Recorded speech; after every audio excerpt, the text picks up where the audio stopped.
మనం ఏమి కావాలన్నా దేవుడు ఇస్తానంటున్నాడు కదా. హల్లెలూయా. ఉదయాన్నే లేచి ప్రార్థన చేయాలి. 88:13 కీర్తన ఇచ్చారండి ఎవరైనా? యెహోవా, నేను నీతోనే మనవి చేయుచున్నాను, ఉదయమున నా ప్రార్థన నేను ఎదుర్కొనును. దేవునికి స్తోత్రం. ఉదయాన్నే ప్రార్థన ఎదుర్కొంటుందండి దేవునికి. యేసయ్య మన దగ్గర నుంచి ఆశించేది ఏంటి? నన్ను ఎవరు పిలుస్తారా అని చూస్తారు. మనం ఏం చేస్తాం? మనం పిల్లలం. ఒక్కొక్కసారి మర్చిపోతుంది. ఉదయాన్ని లేవగానే మన పనులు మనకు పిలుస్తుంటాయి, అట్లనే పరిగెట్టేస్తుంటాం మర్చిపోయి. యేసయ్య ఎదురు చూస్తుంటాడు మన కోసం. అందుకని ఫేద్ గారు అంటున్నారు, ఉదయాన్ని నా ప్రార్థన నిన్ను ఎదుర్కొంటుంది ప్రభా. హల్లెలూయా, స్తోత్రం. దినానికి ఎన్నిసార్లు ప్రార్థన చేయాలండి? దినానికి ఎన్నిసార్లు ప్రార్థన చేయాలి? సాధారణంగా మనం ఎన్నిసార్లు ప్రార్థన చేస్తున్నామో నాకు తెలియదు. మీ వ్యక్తిగతంగా, నా వ్యక్తిగతంగా మనం పరీక్షించుకుందాం. దినానికి ఎన్నిసార్లు ప్రార్థన చేస్తున్నామండి? అయ్యలారా, అమ్మలారా, సేవకులారా, చదవండి కీర్తనల గ్రంథం 55:17. దినానికి కనీసం మనం ఎన్నిసార్లు ప్రార్థన చేయలేరు? క్లుప్తంగా వివరంగా దేవుడు రాయించాడు. 55:17 చదవండి కీర్తనలు. సాయంకాలమున, ఉదయమున, మధ్యాహ్నమున నేను ధ్యానించుచూ మొరపెట్టుకుందును, ఆయన నా ప్రార్థన ఆలకించును. హల్లెలూయా. గట్టిగా చెప్తాం, హల్లెలూయా. ఉదయం, మధ్యాహ్నం, సాయంత్రం. ఉదయం రాత్రి భోజనం చేస్తాం, మధ్యాహ్నం భోజనం చేస్తాం, రాత్రికి భోజనం చేస్తాం. ప్రార్థన మాత్రం మనకు గుర్తున్నట్లేదు. ఉదయాన్నే టిఫిన్ నచ్చింది తినేస్తాం, పొట్ట నింపుకుంటాం. ప్రార్థనతో మన ఆస్తి ఇచ్చుకోవాలిగా. ప్రార్థన కూడా అదే విధంగా పొట్ట నిండేంత వరకు, మన హృదయం నిండేంత వరకు ప్రార్థన చేయాలి. పొట్ట నిండేంత వరకు టిఫిన్ తింటాం, పొట్ట నిండేంత వరకు భోజనం చేస్తాం. హృదయ సంతోషం తృప్తిగా, హృదయం తృప్తి అయ్యేంత వరకు ప్రార్థన దేవుని సన్నిధిలో మనం గడపగలుగుతున్నామా? రోజుకు 3 సార్లు ప్రార్థన చేయడం మన బాధ్యత. ప్రార్థన చేయకపోతే మనలో శక్తి ఉండదు. ప్రార్థన చేయకపోతే మనలో పరిశుద్ధాత్మ ఉండడు. ప్రార్థన చేయకపోతే మనం పరిశుద్ధంగా బ్రతకలేము. ప్రార్థన చేయకపోతే మన అవసరాలు తీర్చబడదు. ప్రార్థనే లేకపోతే, ఇంతకుముందు ఒక మాట చెప్పాను నేను, పాడి మీద ఉన్న శవాలతో సమానము. ప్రార్థన చేయకుండా చేస్తుండే సాతాను ఈ లోకంలో ఉన్న ప్రతి దాన్ని మన నెత్తి మీద పెడుతున్నాడు తీసుకొచ్చి. అన్నిటి వరకు మనకి మెలకు ఉంటుంది, కానీ ప్రార్థనలో మాత్రం మెలకు ఉండట్లేదు. ప్రార్థనలో మాత్రం మనకి ప్రార్థన చేయడానికి మాత్రం సమయం సరిపోవటం లేదు. చెప్పాను కదండి, పాపము మన హృదయంలో పెట్టుకుంటే మనకి సమాధానం రాదు. 66:18 చదవండి. 66:18 రెఫరెన్స్ చూడండి ఒకసారి. రెఫరెన్స్ చూపించలేదు కదా, సరే రెఫరెన్స్ చూద్దాం. 66:18. హల్లెలూయా, హల్లెలూయా. నా హృదయంలో నేను లక్ష్యం చేసినాడల్లా ప్రభువు నన్ను మనవి వినకపోవును. నిశ్చయంగా దేవుడు నా మనవి అంగీకరించి ఉన్నాడు. హృదయంలో పాపం పెట్టుకుని ప్రార్థన చేస్తే దేవుడు ప్రార్థన వినడని కొంతమందికే తెలుసు. ఎవరికి? పరిశుద్ధాత్మ సహవాసం కలిగిన వాళ్ళకి, భక్తిగా దీవించిన వాళ్ళకి, దేవునితో సహవాసం కలిగి ఉన్న వాళ్ళకి దేవుని ఆత్మ వారికి గద్దిస్తుంది కనుక వాళ్ళకి తెలుస్తుంది, నేను హృదయంలో పాపం చేసుకుని ఉన్నాను, నా ప్రార్థన వినడు దేవుడు, కాబట్టి నేను పాపం చేయను. దావీదు వెంటనే కిందనేమంటున్నాడు, నా ప్రార్థన దేవుడు ఆలకిస్తున్నాడు, అందుకే నాలో పాపం లేదు కనుక ప్రార్థన దేవుడు వింటాడు. హల్లెలూయా. ఇంకేంటి? 59లో మనకు బాగా తెలుసు, యెషయా 59:1-2 వచనాలు. మీ దోషములు మీకును మీ దేవునికి అడ్డముగా వచ్చాయి, మీ పాపములు ఆయన ముఖమును మీకు మరుగుపరిచాయి. యేసుప్రభు వారు అన్యాయస్తుడేం కాదండి, న్యాయాధిపతి, న్యాయం తీర్చే దేవుడు. ఆయన పేరే న్యాయాధిపతి. హల్లెలూయా. ఆయన పేరే న్యాయాధిపతి. అంత న్యాయాధిపతి మనకు అన్యాయం చేస్తాడా? అన్యాయం చేసుకుంటుంది ఎవరంటే మనం. మనలో ఉంది అవినీతి, మనలో ఉంది పాపం, మనలో ఉంది అక్రమం, మనలో ఉంది బలహీనత, అంతే తప్ప దేవుడు అన్యేషుడు కాదు. ఎంత ప్రార్థన చేసినా నా దేవుడు నా ప్రార్థన అంటలేదు, ఎప్పటి నుంచో చేస్తున్నా అంటున్నావు. కానీ విడవలసింది విడవకుండా పొందవలసింది నువ్వు పొందలేవు. నువ్వు విడిచిపెట్టవలసినవి చాలా ఉన్నాయి, దేవునికి విరుద్ధమైనవి, అయోగ్యమైనవి. అవి విడిచిపెడితే పొందవలసిన యోగ్యమైన వాటిని దేవుడు నీకు నాకు మనకి అనుగ్రహించడానికి దేవుడు సన్నద్ధుడై ఉన్నాడు. ఆయన శుద్ధము కలిగి ఉన్నాడు. హల్లెలూయా, దేవునికి స్తోత్రం. దేవుని వాక్యాన్ని మనం చూస్తున్నప్పుడు, చదువుతున్నప్పుడు హృదయము ఉప్పొంగుతూ ఆనందంతో నిండిపోతుంటది. యోహాను సువార్త 9:37 చదువుదాం. దేవుడు, యోహాను సువార్త 9:31, దేవుడు పాపుల మనవి ఆలకింపడని ఎరుగుదము.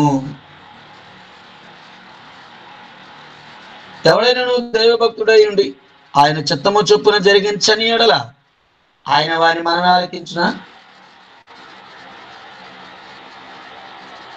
దేవుడు పాపులు మనవి ఆలకించుడు, దైవభక్తుడైన వాడు ఎవరైనాను ఆయన చిత్తం చొప్పునే జరిగించాలి.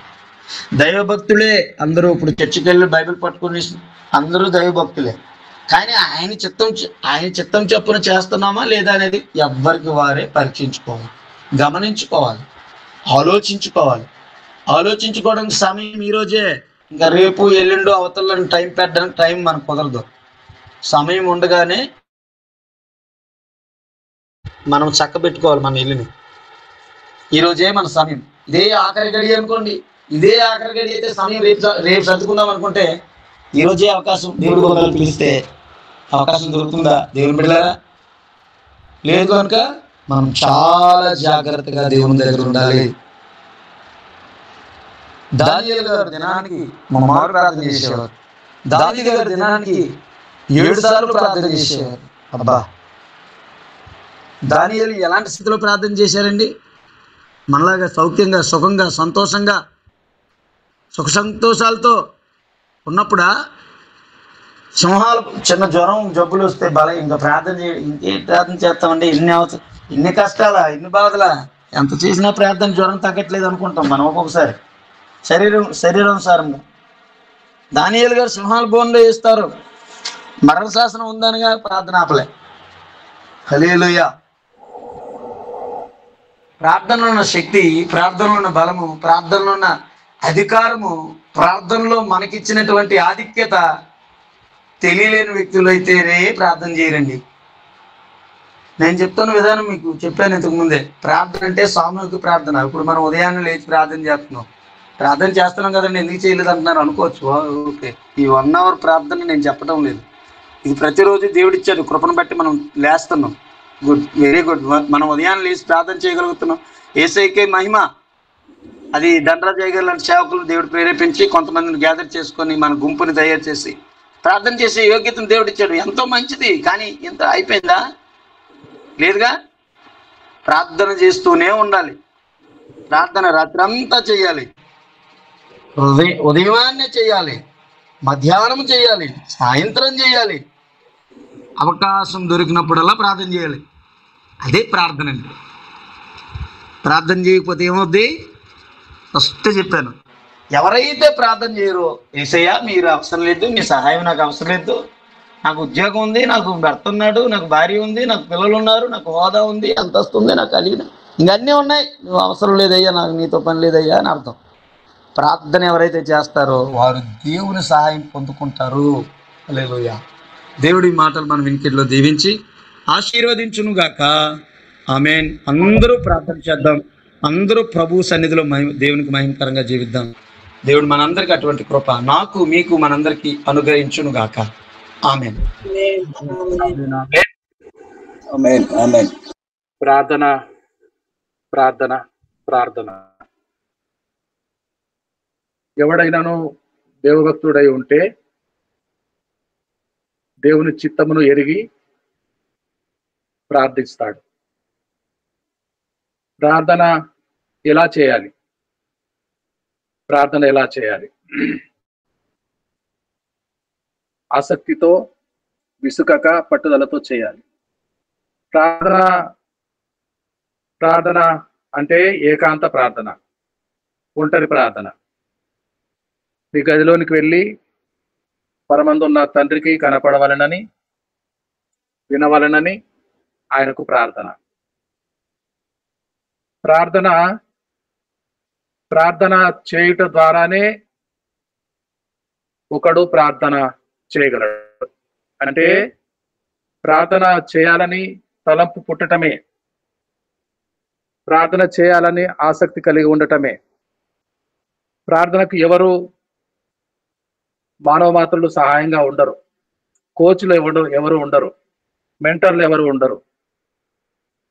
నాకు నేనే ప్రార్థన కోచ్, నాకు నేనే కోచింగ్ తీసుకుంటాను, దేవుని ఆత్మ సహాయం అడుగుతాను. నా పైన ఎవరు మెంటర్స్ ఉండరు. మనకు మనమే సహాయకులము. మనకు మనమే ప్రార్థన చేసుకోవాలి. ప్రార్థన జీవితము, ఒంటరి జీవితము, ఏకాంత ప్రార్థన అనుభవములో మాట్లాడుతున్నాను నేను. ప్రార్థన 10 మందిలో, సంఘములో మనుషుల మెప్పు కోరుట కాదు, పరలోకమందున్న దేవుడు చూడాలని. ఆయన పరమందున్నాడు, నీవు నరమాత్రుడవై భూమి మీద ఉన్నావు. పరలోకమందు నీకు సహాయం దొరుకు ప్లేస్, సమయోచితమైన సహాయము పరలోకం నుండే కలుగుతుంది. ఆ పరమ ప్రభువు చూచేటట్టు మీ అవసరాలకు తగినట్టు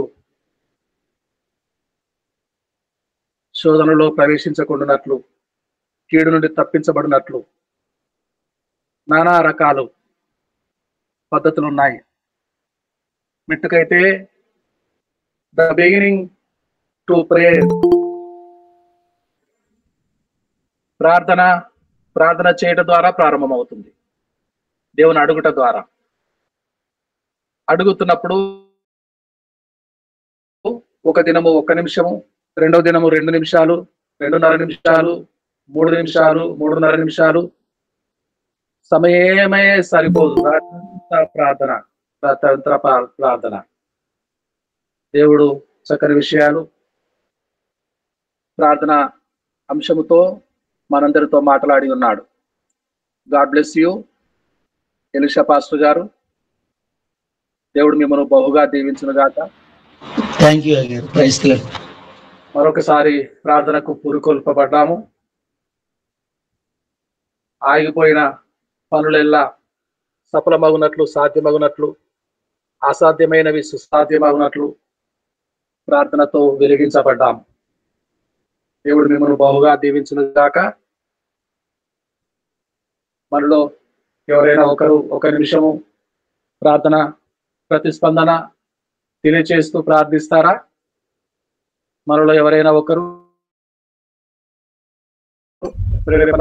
పరిశుద్ధుడ పరిశుద్ధుడ పరిశుద్ధుడ పరిశుద్ధుడ త్రియేక దేవ తండ్రి కుమార పరిశుద్ధాత్మ యేసయ్య, మీ బంగారు పాదాలు కోట్లాది కోట్లాది కృతజ్ఞత ఆస్తుతులు చెల్లించుకుంటున్నాం తండ్రి. మరి తండ్రి యేసయ్య భాషగా చెప్పిన విధానంగా ప్రభా పరిశుద్ధ హృదయంతో మమ్మారు ప్రార్థించి తండ్రి వీలున్నంత వరకు రాత్రి కూడా మరి ఉదయం, మధ్యాహ్నం, సాయంకాలం కాకుండా రాత్రి 4 మార్లు 5 మార్లు అలాగ వీలున్నంత వరకు తండ్రి పరిశుద్ధ హృదయముతో మిమ్మల్ని గోజాడుకుంటున్న విధానాన్ని బట్టి వందనాలు. మరి ప్రతి విషయంలో మాకు తోడుగా ఉండి కార్యాలు జరిపిస్తుంది దేవా, మీకు వందనాలు. మరి తండ్రి ఎవరైతే ప్రార్థనలో వెనుకబడి శోధనలో ఉంటున్నారో వారి కోసం ప్రార్థన చేస్తున్నాం.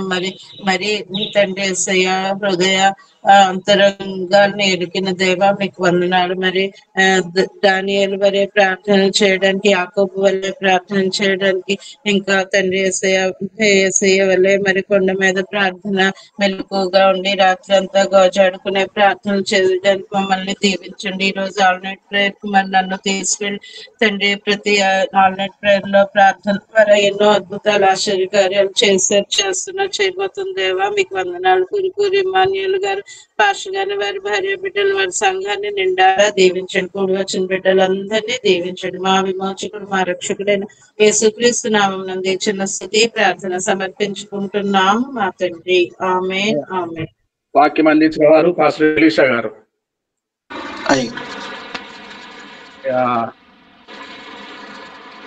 ప్రభు నేర్పిన ప్రార్థన చెప్పుకుందామండి. ప్రభు నేర్పిన ప్రార్థన.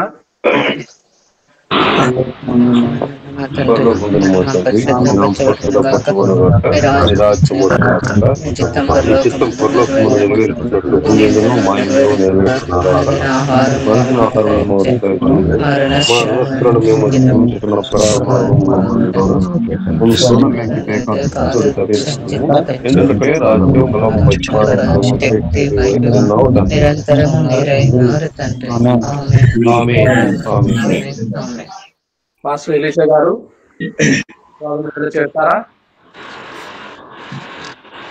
పరమ తండ్రిన దేవుని ప్రేమయు, ఆయన కుమారుడు మన రక్షకుడైన యేసుక్రీస్తు ప్రభుల వారి యొక్క కృపయు, పరిశుద్ధాత్మ దేవుని యొక్క ఆదరణ, నెమ్మది ఆయన రాకడ పర్యంతరము సకల పరిశుద్ధులతోనూ సార్వత్రిక సంఘంతోనూ ఈ ప్రార్థన ఉదయకాలం మందు ప్రార్థన చేస్తున్న సహోదరి సహోదరులతోనూ, సేవకులతోనూ, వారి కుటుంబాలతోనూ, సంఘాలతోనూ సదాకాలము తోడైండి నడిపించునుగాక.